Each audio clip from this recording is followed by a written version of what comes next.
Bismillahirrahmanirrahim. Start with the name of Almighty Allah, the most beneficent, the most merciful. Assalamu alaikum, dear students. Hopefully you are all doing good. आप सब ठीक होंगे, खैरियत से होंगे. Your Pakistan studies teacher Sarifra Noor is here with another topic in the revision from chapter number 2, Political Development in Pakistan. और आज हम अपना टॉपिक जो रिवाइज करेंगे वो है Zulfikar Ali Bhutto's era from 1971 to 1977.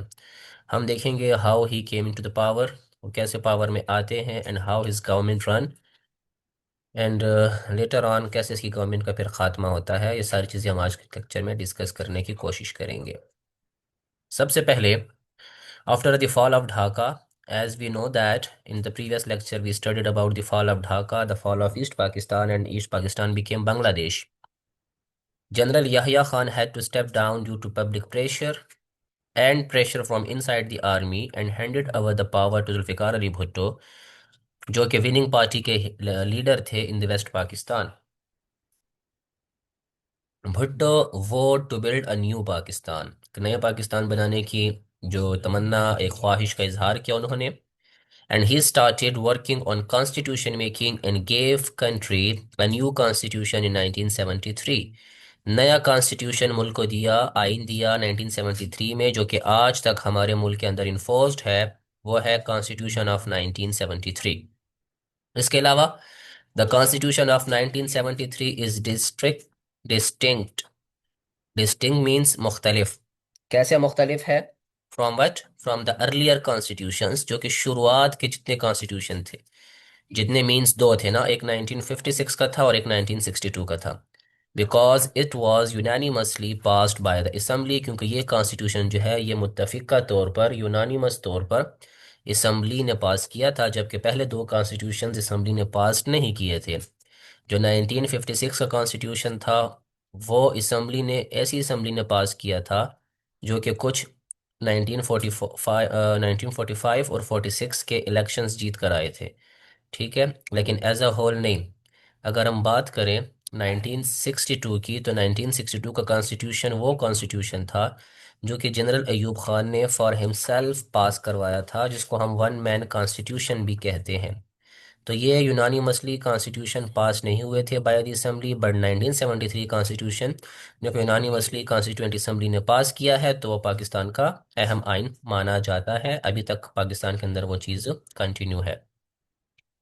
इसके अलावा Zulfikar Ali Bhutto was also successful on front, foreign front. Foreign front mean वज़राए खारजा, क्योंकि पाकिस्तान और इंडिया की वॉर हुई थी ना, तो पाकिस्तान और इंडिया की वॉर के दौरान तकरीबन 93,000 prisoners were kept by India. Pakistan के 93,000 के करीब फौजी उन्होंने संभाल लिए थे ना, अपने पास रख लिए थे.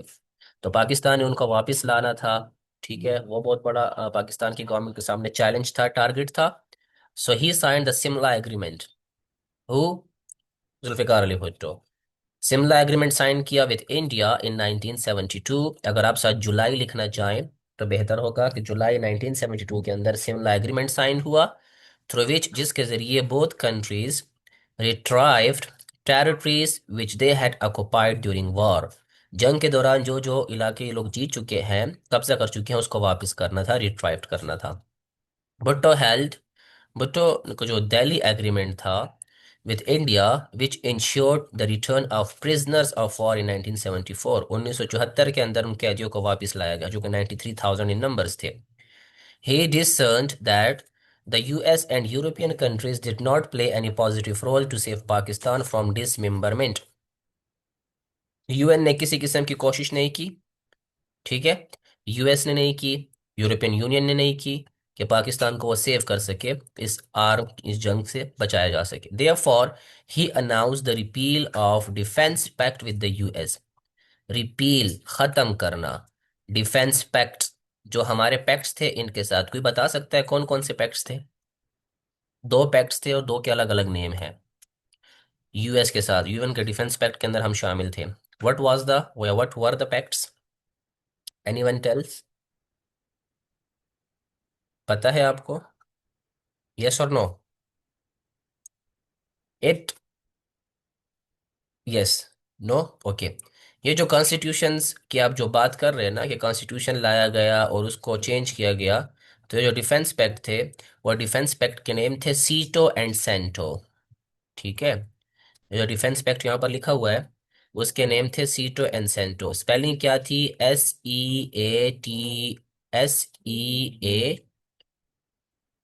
SEATO, सीटो।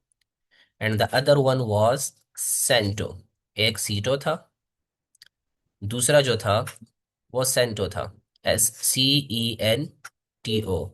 सेंटो को सेंट्रल ट्रीटी ऑर्गेनाइजेशन भी कहते हैं, Baghdad pact, central treaty organisation, Baghdad pact. और सीटो को कहते हैं south east Asia treaty organisation, south east Asia treaty organisation, Manila pact. Philippine के अंदर इसका हेडक्वार्टर हुआ करता था। तो भुट्टो ने उसको खत्म किया, रिपील किया। ठीक है। He also decided to leave the Commonwealth, which Pakistan had joined since independence. Pakistan ने जो कॉमनवेल्थ को ज्वाइन किया था, कॉमनवेल्थ भी एक इदारा है जो कि ब्रिटिश के साथ है। कॉमनवेल्थ के अंदर सारे वो ममालिक शामिल हैं जो कि ब्रिटिश की कॉलोनीज रह चुकी हैं और कहीं ना कहीं ब्रिटिश उन पर हुकूमत कर चुकी है। तो पाकिस्तान ने उससे भी खुद को विड्रॉ करने का फैसला किया। भुट्टो हैड सोशलिस्ट लर्निंग्स या लीनिंग्स की बात करें तो उसके ख्यालात सोशलिस्ट थे, and was against the industrialist class. वो इंडस्ट्रियलिस्ट क्लास के अगेंस्ट था, मतलब कारखानादार बंदा जो भी है उसके अगेंस्ट था, कि अमीर जो है फैक्ट्री लगाएगा, कारखाना लगाएगा, उसको उससे फ़ायदा पहुंचेगा, लेबर्स जो है वो उसके साथ काम करेंगे, उसको उनसे इतना फ़ायदा नहीं पहुंचेगा। तो उसने सोशलिज्म टाइप ऑफ जो फिलॉसफी है, इकोनॉमिक फिलॉसफी, उसको अडॉप्ट किया ना। उसके अंदर क्या था? उसके अंदर यही था कि both the owner and the labour are same. तो 1972 के अंदर वो फिर एक पॉलिसी लेकर आया। उस पॉलिसी को कहते हैं नेशनलाइजेशन की पॉलिसी। कौन सी पॉलिसी? नेशनलाइजेशन की पॉलिसी, जिसके अंदर heavy industries were nationalised. Nationalised कहते हैं when all the areas of income and production वो ले लिया जाए from the private owners and handed over to the government या स्टेट कंट्रोल, उसको कहते हैं नेशनलाइजेशन। तो नेशनलाइजेशन के अंदर तमाम जितनी भी बड़ी बड़ी हैवी इंडस्ट्रीज थी, फैक्ट्रीज थी, उनको नेशनलाइज्ड किया गया, उनको स्टेट के कंट्रोल में दिया गया। और स्टेट के कंट्रोल में देने के बाद जो पॉलिसीज थी, तकरीबन 21 industries initially, 20 and 11 industries later on.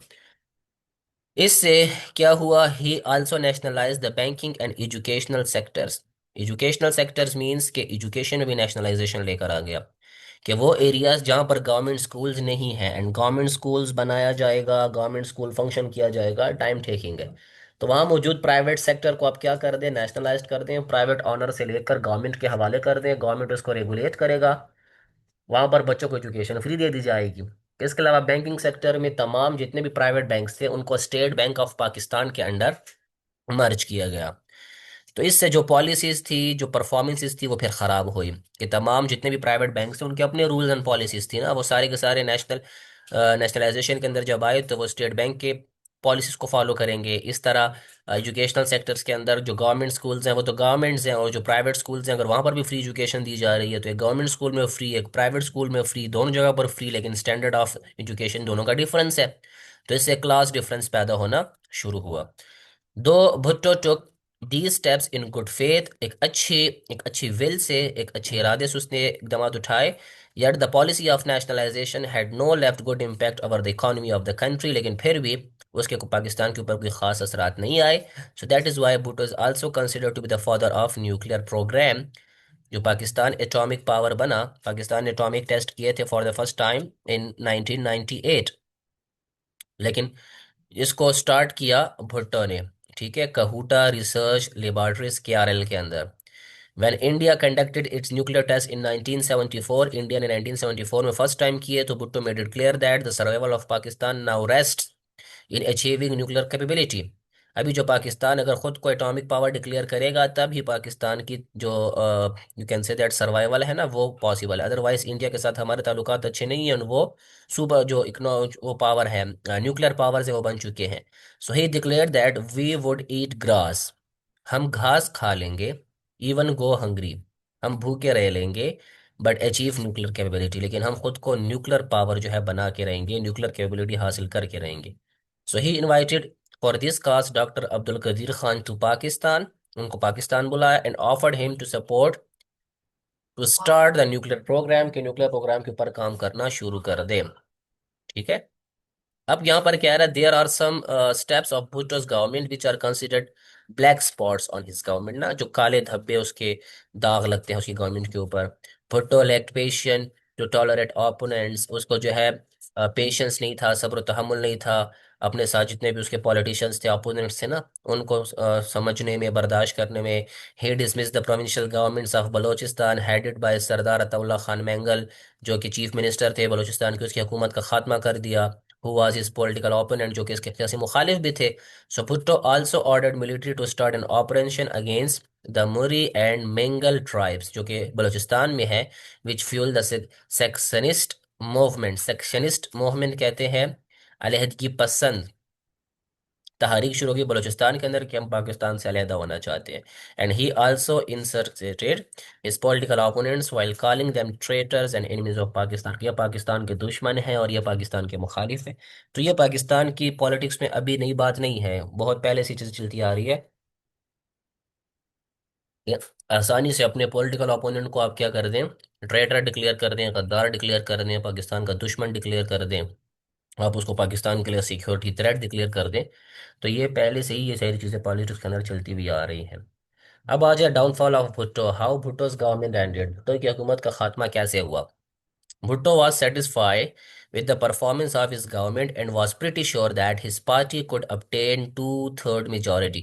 To third majority बहुत बड़ी मेजोरिटी होती है, मतलब हर तीन में से दो बंदे भुट्टो के होंगे ना, जब इलेक्शंस किए जाएंगे तो तकरीबन 67-68%, ऑलमोस्ट 70% तक जो है भुट्टो जीत जाएगा, क्योंकि भुट्टो ने जो काम किए हैं वो खुद को समझता था कि मैंने अच्छे काम किए हुए, मुझे लोग वोट देंगे। ठीक है।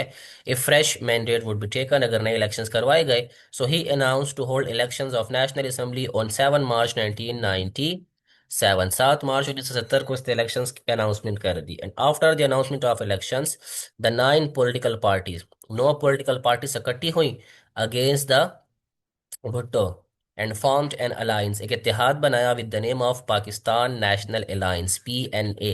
जिस तरह अभी इमरान खान के अगेंस्ट आपने देखी थी PDM थी ना, 11 पार्टियां थी या 13 पार्टियां थी। At that time Pakistan national Alliance थी, PNA थी, against the Pakistan Peoples Party. But despite that PPP performed well in the elections and obtained 156 out of 200 seats, तकरीबन 200 में से 156 सीट्स जीत गए। कौन जीत गए? भुट्टो की पार्टी जीत गई, पीपल्स पार्टी जीत गई। While PNA manage to secure only 36 seats, और जो नौ पार्टियां थी वो तमाम की तमाम पार्टियां मिलकर तकरीबन सिर्फ 36 सीट्स जीत चुकी थी। 156 भुट्टो ने जीती थी और 36 नाइन पार्टीज ने जीती थी। अब PNA ने क्या किया, उन्होंने डेफिनेटली यही कह रहा था कि हम इलेक्शंस नहीं मानते, इलेक्शंस रिग्ड है, धांधली हुई है, चीटिंग हुई है। PNA refuse to accept the election result and allege that Bhutto made massive rigging in the elections, कि उन्होंने रिगिंग की है, धांधली की है, हम नहीं मानते इलेक्शंस को। And the PNA started protest all over the country which turned violent, जिससे एहतजाज पुरतशद्दुद होता गया। And partial martial law was imposed in few cities like Lahore and Multan to control the situation, but even though the law and order situation was far from satisfactory, finally on 5 July, it should be highlighted, 1977, General Ziaul Haq, the army chief, dismissed the government of Zulfikar Ali Bhutto and imposed martial law in the country। तो यहाँ पर फिर भुट्टो की जो हुकूमत है उसका खात्मा हो जाता है। कोई क्वेश्चन है किसी का तो पूछ लें। In the whole Bhutto's government. Yes, ask the question please.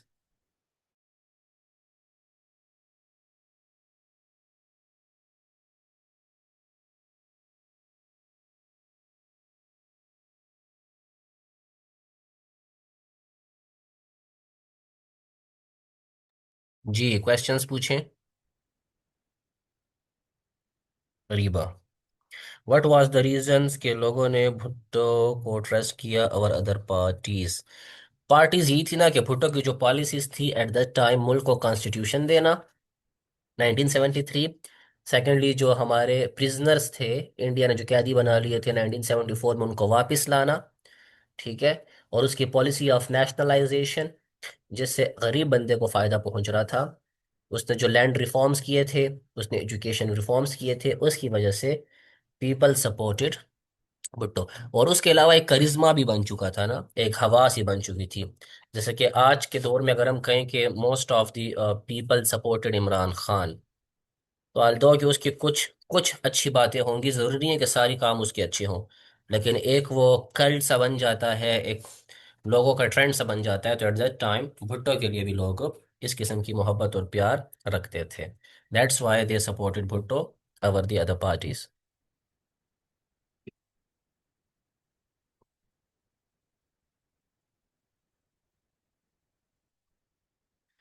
वालेकुम अस्सलाम वरहमतुल्लाहि वबरकातुहू। बच्चे welcome in the class, okay, no issue. और कोई क्वेश्चन है किसी का, पूछ ले शाबाश।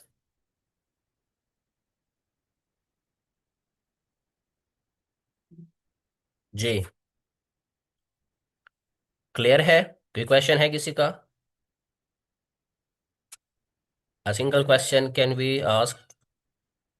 All the clear?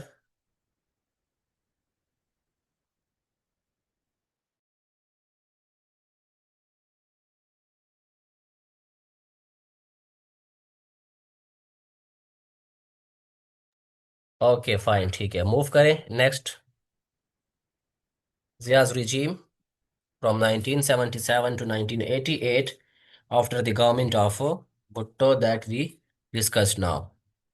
On 5th July 1977, he took over the charge of the country as a martial administrator and promised to hold elections within 90 days.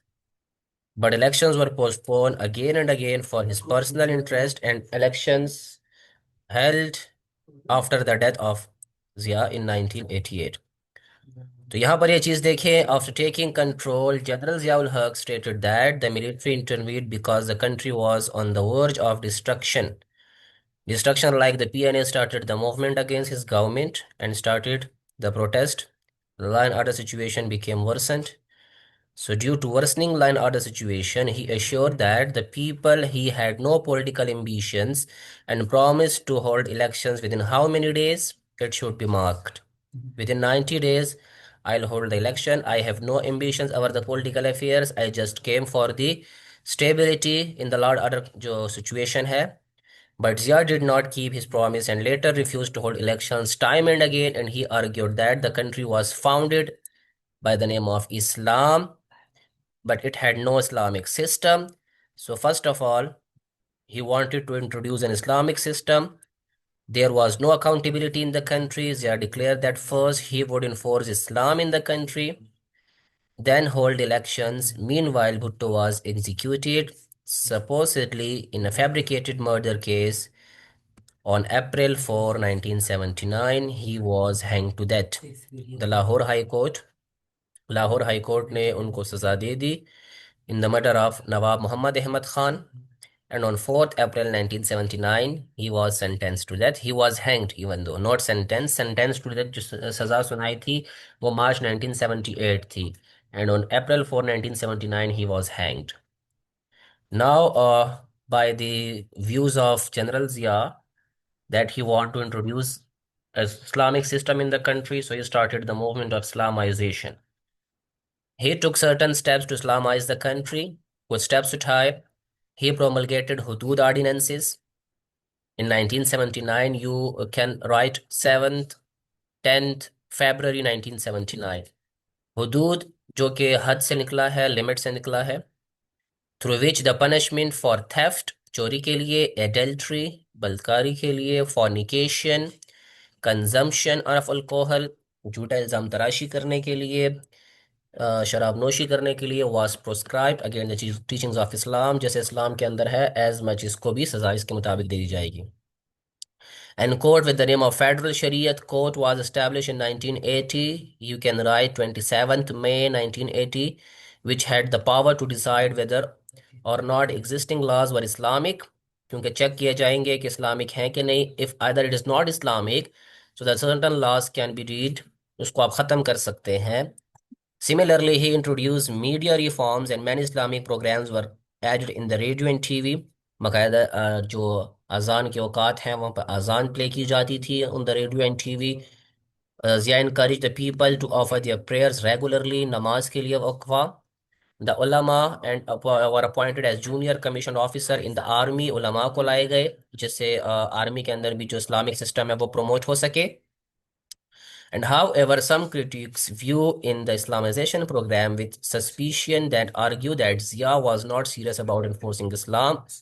वो इस्लाम को इन्फोर्स करने के बारे में सीरियस नहीं थे, but he use Islam to legitimise as well as prolong his rule, कि किसी न किसी तरीके से अपने रूल को वो क्या कर सके, लंबा कर सके। क्योंकि 1977 में वो आते हैं और 1988 में उनकी गवर्नमेंट खत्म होती है, और वो भी with the death of Zia खत्म होती है, वो खुद छोड़कर नहीं जाते। तो he used by the fabric of Islam to legitimize and prolong his government. In the meanwhile Soviet Afghan war होती है। Soviet here stands for Russia, not only Russia but all the allied parts of Russia at that time, Belarus, Georgia, Armenia, these were also the countries of Soviet Union, and the Muslims जो कि central Asian republics थे, Tajikistan, Turkmenistan, Kazakhstan, they started the aggression in Afghanistan in 1979, they came, and in 1988 और 89 वहां से वो वापस जाते हैं। So General Zia's regime gained international recognition at the end of 1979। 1979 में उसकी गवर्नमेंट जो है इंटरनेशनली रिकग्नाइज्ड हुई when USSR troops invaded Afghanistan, जब union of Soviet socialist republic USSR की जो आर्मी है उसने अफगानिस्तान पर हमला किया। To protect the communist regime established a few years earlier, millions of Afghans fled to Pakistan। millions of Afghans के साथ यू कैन राइट 3.5 मिलियन, तकरीबन 35 लाख के करीब जो अफगानिज हैं, दे फ्लैड टू पाकिस्तान, वो पाकिस्तान आए after USSR invasion. So Zia's government welcome the migrants, Zia की गवर्नमेंट ने उनको वेलकम किया, माइग्रेंट्स को, and provided them food and shelter, उनको खाना, उनको छत, उनको मेडिकल, उनकी जॉब्स, एजुकेशन, जितनी भी लाइफ नेसेसिटीज हैं ना उनको प्रोवाइड करने की कोशिश की। The people of Afghanistan started a resistance movement against the Soviet troops, while Pakistan fully supported them. Not only Pakistan, even though uh, USA also supported them with providing them the Stinger missiles after 2.5 years of the war. With the meager support of Pakistan, and Afghanistan gave stiff resistance to USSR troops। कहने का simple मकसद ये है कि जब USSR की army 1979 में आती है और वो फिर 1989 में वहां से वापस जाती है, तो उसकी आर्मी को शदीद नुकसान पहुंच चुका होता है। ऑलमोस्ट 50,000 कैजुअलिटीज हो चुकी होती हैं, इमेंस इकोनॉमिक लॉस हो चुका होता है, and Afghanistan became the quagmire for them. Quagmire means दलदल बन चुका होता है, वो वहां से निकलना चाहते हैं लेकिन वहां से निकल नहीं पाते। तो फिर वो एक एग्रीमेंट करते हैं, और उस एग्रीमेंट की वजह से वो वहां से निकलने की कोशिश करते हैं, जिसको हम जिनेवा एकॉर्ड या जिनेवा कन्वेंशन कहते हैं, कि जिसकी वजह से यूएसएसआर अफगानिस्तान से वापस जाता है। Pakistan paid a heavy price for its involvement in Afghan war for years to come। Pakistan had to suffer the bad consequences, which included the flow of arms and development of drug trade in the country। मुल्क के अंदर असलहे की जो नुमाइश है, जो असलाहा है, या जो उसके साथ साथ ड्रग्स है, मंशियात है, वो इस टाइम पीरियड के अंदर पाकिस्तान में आती है। ठीक है। फिर इसके अलावा रिस्टोरेशन ऑफ डेमोक्रेसी, डेमोक्रेसी को बहाल करने की कोशिश की जाती है। General Zia ul was against the political parties, वो पॉलिटिकल पार्टीज के अगेंस्ट होते हैं, डेमोक्रेटिक सिस्टम के अगेंस्ट होते हैं। ही क्लेम दैट, वो ये बात को दावा करते हैं, the establishment of political parties was against the teaching of Islam, के इस्लाम के अंदर पॉलिटिकल पार्टीज एज चीज नहीं है, तो मैं भी इसके अगेंस्ट हूँ। And he refrained from holding elections for many years, but because of international and domestic pressure, he finally held elections in 1985। जो 90 डेज का दावा किया था कि मैं इलेक्शंस करवाऊंगा इन 1977, वो इलेक्शंस करवाता है 1985 में, लेकिन एट दैट टाइम भी without political parties. Elections were helded on the basis of party less elections, कि कोई भी कैंडिडेट किसी पार्टी से नहीं होगा, all of the candidates can contest the election as independent candidates. तो उसके दौरान मोहम्मद खान जुनेजो वो इलेक्ट होते हैं फ्रॉम सिंध, और वो पाकिस्तान के प्राइम मिनिस्टर बन जाते हैं। And the prime minister and the newly elected assembly वो मार्शल के खात्मे की और सिविलियन गवर्नमेंट की बहाल होने की कोशिश करती है। अब बाद में क्या होता है कि तकरीबन द पार्लियामेंट पास 8 अमेंडमेंट, ये देख लें 8वीं तरमीम पास हो जाती है, and Zia lifted martial law on 30 December 1985 को मार्शल लॉ का खात्मा हो जाता है। इस 8 अमेंडमेंट जो यहाँ पर हमने लिखा, इसके इसके साथ यहाँ पर मैं लाइन ड्रॉ करूंगा, ये 58(2)(b आ जाता है, जो कि प्रेसिडेंट को एम्पावर करता है कि प्रेसिडेंट जब चाहे अपनी मर्जी से असेंबली को डिसॉल्व कर सकता है, नया प्राइम मिनिस्टर ला सकता है, पुराना प्राइम मिनिस्टर रिमूव कर सकता है। तो ये प्रेसिडेंट के पास 8 अमेंडमेंट के बाद ये पावर आए थे। ठीक है।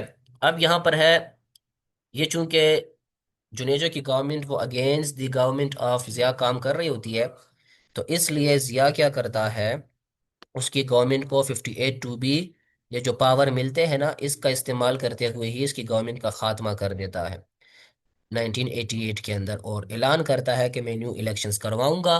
But before the holding of new elections, general Zia का जो एरोप्लेन है वो क्रैश हो जाता है, और 17 अगस्त 1988 को बहावलपुर के करीब उसका जहाज जब क्रैश होता है तो उसकी डेथ हो जाती है, और उसको हम बहावलपुर इंसिडेंट के नाम से जानते हैं।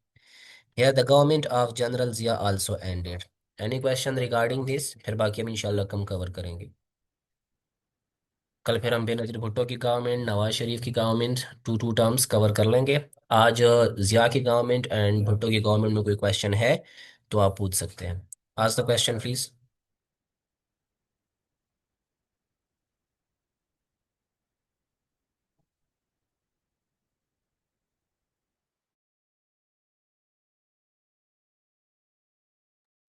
क्लियर है सबको? No question? ओके।